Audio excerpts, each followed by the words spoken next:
Alright, Shalom Akim. I'd like to give all praises and glory to Yahweh Ba'ashem Yahushai, Ba'ashem Racha Kodash.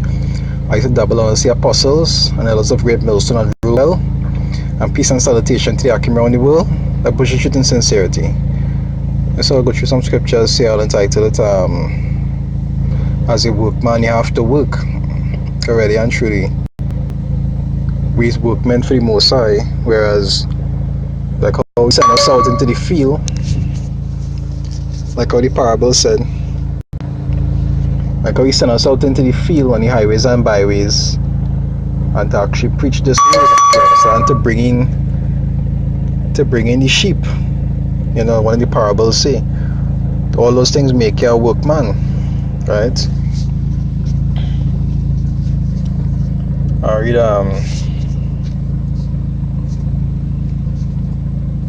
I read Hebrews 6 verse 10, right? It say, "For the Most High is not unrighteous to forget your work and labor of love, which ye have showed toward his name. It say, in that ye have ministered to the saints and do minister." You understand? So as you see, day in and day out, the men of the Most High laboring constantly and doing the work because they have a reward to receive. Even though the scriptures talk about so freely as you receive, freely give. You understand? Because our payment is not from the people out here. Even though it would have times people might help the prophets and so forth. Who we really working for is Yahweh Yahushai, and we have that penny to receive, which according to the scriptures represents what the kingdom. You understand? Storing our riches in heaven. You see, even with there's the parable with the rich man, where you tell him to sell all that he have. Where you tell him to sell all that he have and give it to the poor, and you'll have riches in heaven. He didn't have enough faith to actually go through with it. When really and truly, the Messiah actually gave him a chance to actually convert his physical riches to spiritual riches that he will have waiting for him. But they don't have that kind of faith to see that far away. They only have faith in what they could see and not the things that they can't see. But I want to jump off, you know. All that goes back to being a workman, because the things we laboring for is not things that we'll receive on this side. We're laboring for things that we'll receive on the next side, and also we're laboring so that in the time of destruction we will actually receive mercy. Alright, there's Matthew 20. I'll start from 1, right? It says, "For the kingdom of heaven is like unto a man that is an householder, which went out early in the morning to hire laborers into his vineyard." Right? You see, and when he had agreed with the laborers for a penny a day, he sent them into his vineyard. And really and truly that we're going on right now. We're going and pick grapes, you know. You know, just a parable.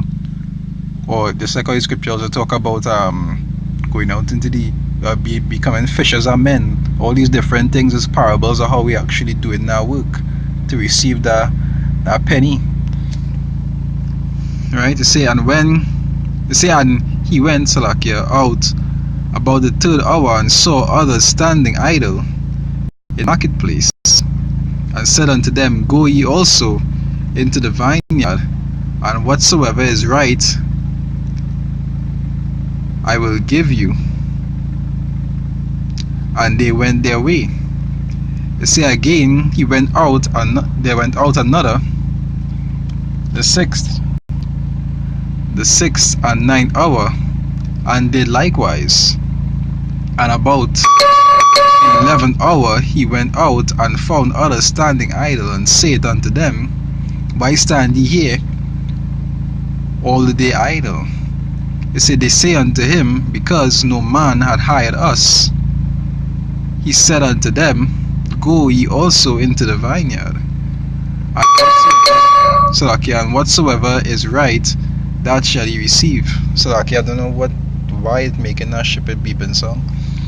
Right, I think it's the signal dropping.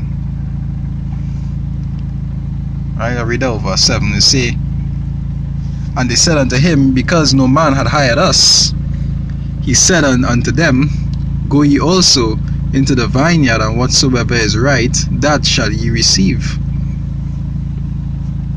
Right, they say, and when even even was come, the Lord of the vineyard saith unto him, his stewards, call the laborers, and give them their hire, beginning from the last unto the first.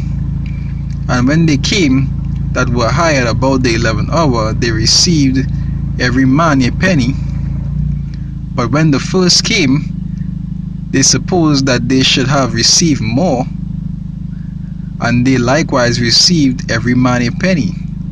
So they show you that even the brothers who come out and laboring for 20 and 30 years can't watch men who come in, a year before destruction, a month before destruction, 5 years before destruction, and think to themselves that they deserve more than the others. Already and truly, the gift comes from the Most High. You understand? He's the one that paying you. And you can, as a workman, you can't say how much you're worthy of. It's he had to say that. And it had these simple things like that as be stumbling blocks onto men. Because they will think that because in this lifetime they're preaching longer than our next brother, that means that they're worthy of more. Alright, they say, and when they had received it, they murmured against the good man of the house, saying, These last have wrought but 1 hour, and thou hast made them equal to us, which have borne the burden and heat of the day. But he answered one of them and said, Friend, I do thee no wrong. Didst not thou agree with me for a penny? He said, Take that is thine, and go thy way. I will give unto this last even as unto thee. So this is show you all these things are gifts. Even though we laboring workmen laboring. That's a good example that all these things are gifts from the Most High. It's not something that you could say, alright, you gave me this gift, I want this much. It don't work like that. You understand? A workman can't choose his salary. There's no one that Esau jobs on them and can go and tell them how much you want to work for. You understand? But all these is parables to actually show you that you're actually working for something. So it's not to say that you're doing these things in vain, or that your work wouldn't be rewarded. So really and truly, a man doesn't have a reason to be slothful. Sometimes, as I say, afflictions just get to you. Sometimes infirmities might get to you, but still, you still have a job to do. You mightn't do as much as the best brother, but you still have a job to do. At the end of the day, all of us have our lot in the truth, members of the body, and all of us have our part to play. But always remember that you're not laboring in vain, as the scriptures say. The Most High is, I read over in Hebrews, it says the Most High is not unrighteous to forget your works. Alright? It say Hebrews 6:10, it say, for the Most High is not unrighteous to forget your work and labor of love. And that's something that men will go all out and labor in this kingdom, and sometimes your boss didn't want to pay you. That happened to me many times in the past. Sometimes your boss didn't want to pay you what you're worth. You understand? But the Most High will actually give your weight as your worth and more. See, for the Most High is not unrighteous to forget your work and labor of love, which ye have showed towards his name. Right? It say, in that ye have ministered to the saints and do minister. Anyway, I hope it was edifying to anybody that listened to it, And with that, I'd like to give all praises, honor and glory to Yahweh, Bashem, Yahushai, Ba'ashem, Rachakodash. I'd like to double honor the apostles and elders of Great Millstone and Rule Well, and peace and salutation to the Akim around the world that pushes you to sincerity. Is Yahweh from Trinidad Camp saying Shalom, Akim, stay strong.